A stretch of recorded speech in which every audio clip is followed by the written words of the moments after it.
Unang-una,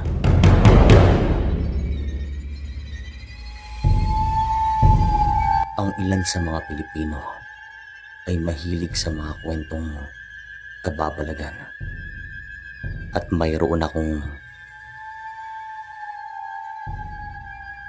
ikukwento.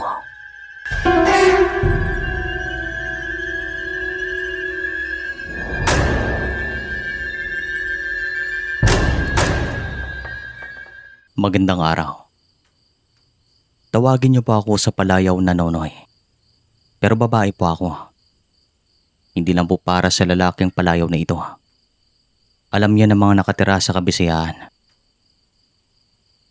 Itong karanasang ito ay nangyari sa lugar namin na matatagpuan sa isang bayan sa Antique. Doon po ako lumaki. Pero kasalukuyan akong nakatira sa bahay ng aking tiyahin, dito sa isang lungsod ng Maynila. Sapagkat dito ako nagtatrabaho. Sa mga panahong ito, ako po'y nagdadalaga. Bale, 4 kami magkakapatid. At yung 2 kuya ko ay kinuha rin ng aking tiyuhin. Nang sa ganun ay makapag-aral ang mga ito. Wala na kaming tatay kasi maaga itong pumanaw. At si nanay noon ay merong munting negosyo. Ito ay ang pagbebenta ng mga isda, alimasag, bagoong at iba pa na matatagpuan sa karagatan. Nang dahil rin sa negosyong ito, kaya kami nakapag-aral ng aking bunsong kapatid. Isang umaga araw ng Biyernes, ay ginising ako ni nanay kasi meron kaming pasok sa araw na ito. Pero natatamad ako sa mga sandaling ito. Kasi nga Biyernes at bukas, wala rin naman kaming pasok. Aminado ako na sa araw na ito ay palagi talaga akong absent. Friday sickness kung tawagin ng iba. Noy, gumising ka na dyan. Nakahanda ang almusal sa mesa. Aalis na ako. Sabi ng aming ina. Kaagad naman akong bumangon at tumungo sa pagkainan. O siya, alis na ako. Isara niyo mga pinto at bintana bago kayo umalis ng bahay. Dagdag pa ng aming ina. At nang makalabas na ito ng bakuran ay napag-isip-isip ko na wag nang pumasok. Hinabol ko si nanay at sabi ko, "Nay, sandali." At kaagad naman siyang lumingon. "O ano yon?" tanong niya. "Sama ako. Hindi na muna ako papasok ngayong umaga." Sabi ko sa kanya at binigay niya ang isang timba na may mga lamang hipon. Araw-araw po ay iba't ibang baryo ang pinupuntahan ng aking nanay. Minsan ay umaabot pa ito sa mga karatig bayan. Nang sa ganun ay maubos lang ang kanyang mga paninda. At sa araw na ito, Sir Chris, ay pumunta kami sa isang bayan na madalas rin niyang pinupuntahan. At ang bayan na ito ay meron pong mahigit 30 baryo. At isa-isa namin itong pinuntahan. May isang baryo doon na ayaw na naming balikan. Sapagkat doon kami nakaranas ng kababalagan na ito. Bandang 9:00 ng umaga ay naratingan namin itong baryo na aking tinutukoy. At pagkapasok pa lang namin sa bukana ay naramdaman na namin ang malamig na simoy ng hangin. Sabi naman ng aking nanay, ilang beses na daw siyang nakapasok doon at meron pa siyang mga naging suki. Pero ito po ang aking unang pagpasok doon. Sa kalagitnaan ng aming paglalakad ay sumisigaw si nanay para marinig ito ng mga tao doon. May mga bumili at meron ding mga tumingin lang. Nang marating namin itong isang purok, ay nakaramdam ako ng mabigat. Pero sinabihan ko pa si nanay na subukan pa naming puntahan ang purok na ito. Kasi hindi naman malayo mula sa kalsada. Subalit sinabihan niya ako na wag daw. At nang tanungin ko ito kung bakit, ay wala naman siyang sinabi. Isa namang palaisipan para sa akin kung ano ang meron doon at kung bakit niya ayaw puntahan iyon. Meron naman ako nakikitang mga tao sa labas ng mga bahay at mukhang bibili din naman ang mga ito. Nakita ko pa nga na ang isang lalaki na sinusundan ako ng tingin. Nay, ba't niyo po nilampasan ang purok na iyon? Tanong ko sa kanya. Basta, huwag ka na magtanong. Sagot naman niya at hindi na nga ako nagtanong pa. Nang marating namin itong bahay ng kanyang suki, ay nagpahinga muna kami sa kanyang tindahan. Nag-usap naman sila ng aking nanay at ako naman ay nakikinig lang sa mga ito. Makalipas naman na mahigit 10 minuto ay nagpaalam na kami sa kanya. Nagsabi naman si nanay na lalabas na kami sa baryo na iyon kasi halos lahat ng mga bahay ay napuntahan naman namin. Maliban sa isang purok na iyon. Nang madaanan na ulit namin ito, ay napansin ko na wala ng mga tao sa labas ng bahay. At ang bigat sa pakiramdam sa tuwing mapapatingin ako doon. Hindi ko alam kung bakit. Meron po itong kalayuan mula sa parang kalsada ng baryo. At ang bahagi na iyon ay napapaligiran na ng mga nagtataas ang puno. At kung titignan, ay parang gubat na ito. Ano kayang meron sa purok na iyon? At bakit ayaw na puntahan ni nanay? Tanong ko sa aking isipan. At hindi nagtagal ay nakaramdam si nanay ng pananakit sa kanyang ulo. At sabi niya, parang pinipiga ang kanyang utak. At pumipitik-pitik ang kanyang mga mata. Napahinto naman kami sa tapat mismo ng purok na ito. At meron akong nakitang lalaki na naglalakad papunta sa amin. Sa tingin ko naman, ito yung lalaki na nakita kong nakatingin sa akin nung kami papasok pa lamang doon. At nang malapit na ito ay hindi nga ako nagkamali. Siya nga. Ano yung binebenta niyo? Tanong niya. At nang marating niya ang aming kinaroroonan, ay bigla naman akong nahiya. Sapagkat ang gwapo niya. Maputi, matangkad, matangos ang ilong, at yung mga mata ay parang mga buwan. Kumikinang.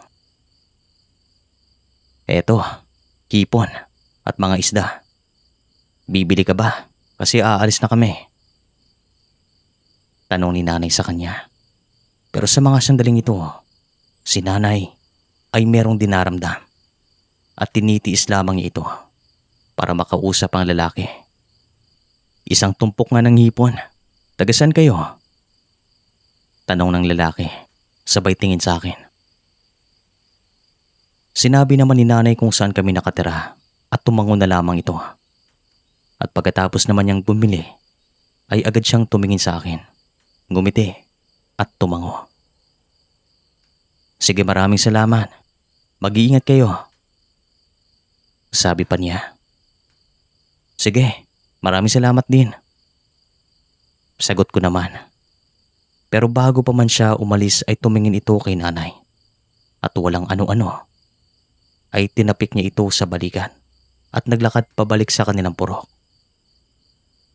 Nagulat naman si nanay habang nakahawak sa kanyang noo. At hindi nagtagal. Umalis na tayo dito. Umuwi na tayo. Sabi niya. At unti-unti daw nawala ang pananakit ng kanyang ulo. Talagang nakapagtataka. Paano nangyari yon? Kanina lang ay sumakit yung ulo ko. Ba't biglang nawala? Tanong niya. At napailing na lamang ako sa kanya. Nang marating namin ang bukana, nagsabi si nanay na kami uuwi na sapagkat kakaunti na lang ang natitira sa mga paninda. Sabi ko naman depende sa kanya. At tamang-tama din na sa mga sandaling ito ay merong paparating na tricycle. Kaya pinara ko na ito. Nang marating naman namin ang bayan, ay tumungo muna kami sa palengke upang mamili ng mga gulay para sa uulamin namin mamayang hapon. At pagkatapos nito ay umuwi din naman kami sa bahay. Kinagabihan naman, pagkatapos kong kumain ng hapunan, ay kaagad akong pumasok sa loob ng kwarto. Si nanay naman at ang bunso kong kapatid ay nagpaiwan sa pagkainan kasi meron silang pinag-uusapan. Maya-maya lang ay narinig ko na merong tumatawag sa labas ng bahay. Kaya naman dumungaw ako sa bintana. Sino yan? Narinig kong tanong ni nanay. Nandyan po ba si Nonoy? Tanong ng isang lalaki. Sa mga sandaling ito ay hindi ko siya nakikita mula sa bintana kasi madilim na sa mga sandaling ito. At sa tapat ng bahay namin ay meron pong malaking kahoy. Kaya ang liwanag na nanggagaling sa buwan ay hindi na tumatama sa tao na nasa ilalim. Sino ka? At ano ang kailangan mo sa anak ko? Tanong pa ni nanay sa kanya. Ate, merong humahanap sa iyo.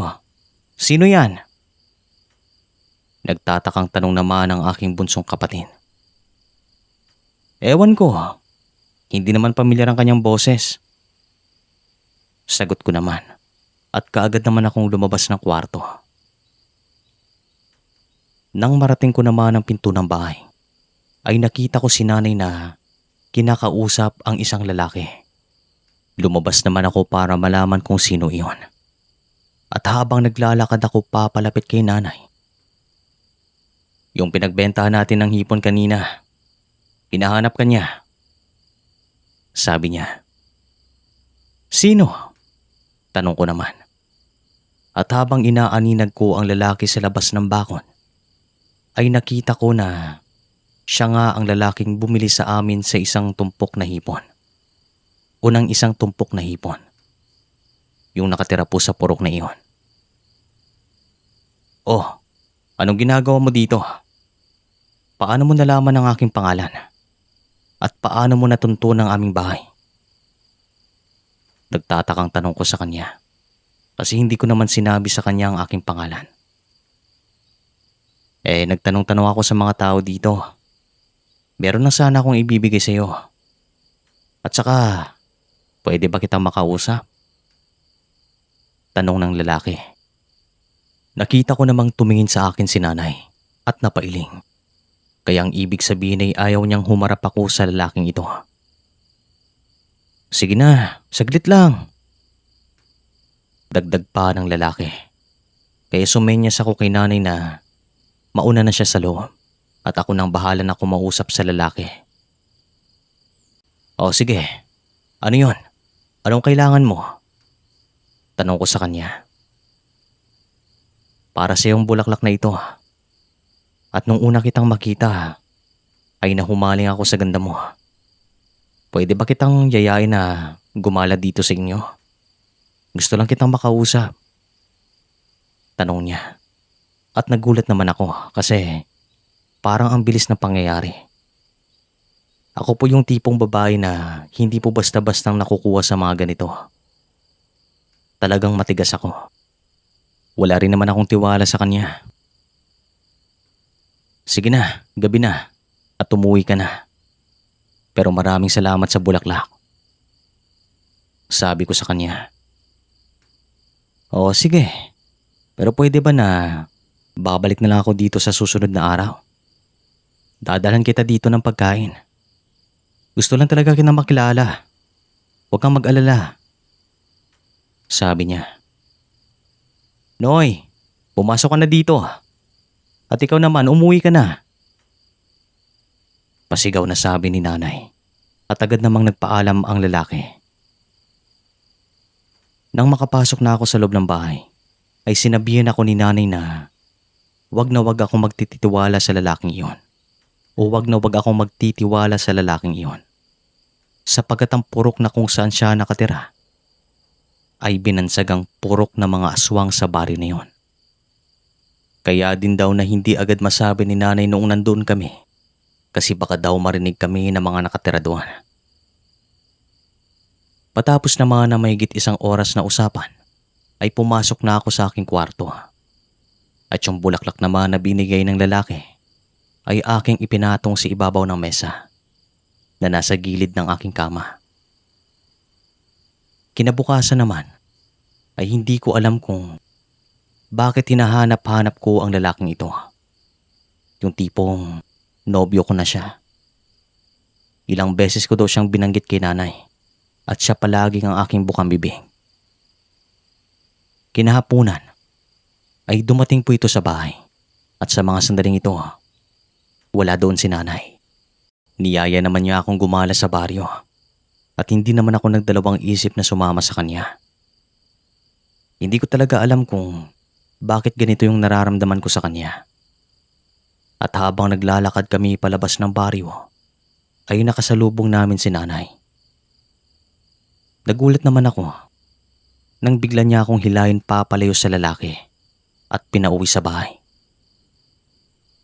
Hoy, iwas-iwasan mo itong anak ko ha. Hindi kita gusto. Sabi ni nanay sa kanya na nasa mataas na tono. Pasensya na po kayo. Sige po, uuwi na ako. Sagot na lamang ng lalaki at naglakad ito papalayo sa amin. Pero nakita ko pa itong nag-iwan ng masamang titig kay nanay. Nang makarating naman kami sa bahay, ay pinagalitan naman ako ng aking ina. At yung bulaklak na binigay sa akin ng lalaki ay kanyang tinapon sa basurahan. Kinagabihan bandang 8:00, habang ako ay nagpapaantok, ay narinig kong nagsasalita si nanay. Tila ba naiirita ito. Nang dahil naman sa ginagawa niyang ingay, ay hindi ako makatulog. Kaya naman napagpasyan kong kumustahin ito. At nang marating ko naman ang kanyang kwarto, ay nakita ko siyang nakaupo at merong pinag-ahampas kahit na wala naman siyang tinatamaan. Tila ba merong mga insektong lumilipad sa kanyang paligid kahit na wala naman. Kaagad ko po siyang nilapitan at nang makita ko ito ay nagulat ako kasi nakapikit ang kanyang mga mata at tila ba nananaginip ito. Nay! Nay! Gising! Sabi ko sa kanya. At makalipas ang ilang minuto ay nagising si nanay. At sabi niya, nagkaroon daw siya ng masamang panaginip. Nakita niya ang lalaking nakatira sa purok na iyon. Tumatawa daw ito habang siya ay nahihirapan. At nagbabanta na kukunin daw ako at gagawin niyang asawa. Nang dahil naman dito ay nagsabi si nanay na wag lang magpapakita sa kanya ang lalaki. Kasi hindi ito magdadalawang isip na kumprontahin siya. Sa gabing ito ay merong nagparamdam sa amin. Kaya kaming tatlo ay nagsama-sama na sa iisang kwarto. Kinabukasan naman ay kaagad kaming tumungo sa isang albularyo. At sabi naman ng albularyong ito, yung purok daw sa baryo na pinuntahan namin ay talagang tanyag sa mga kwentong aswang kahit na noon pa man. Ayon pa sa kanya, ang pamilyang nakatira doon ay galing pa sa isang bayan na matatagpuan din sa Kabisayahan. Bali lumipat lamang sila doon. Binigyan naman niya ako ng isang habak para daw hindi ako malapitan ng aswang na iyon. Tinanggap ko naman ito at magmula noon ay hindi ko na hinahanap-hanap ang lalaki. At hindi na rin namin siya nakita. Hindi na rin siya bumalik sa bahay. At Sir Chris, hanggang dito na lang po ang kwento. Hindi na rin kami po masyadong pumapasok sa baryo na iyon na kung saan matatagpuan ang purok. Hindi naman po nasundan ang karanasang ito. Kaya maraming salamat po sa inyo at sa ating mga taga-subaybay. Mag-iingat kayo palagi.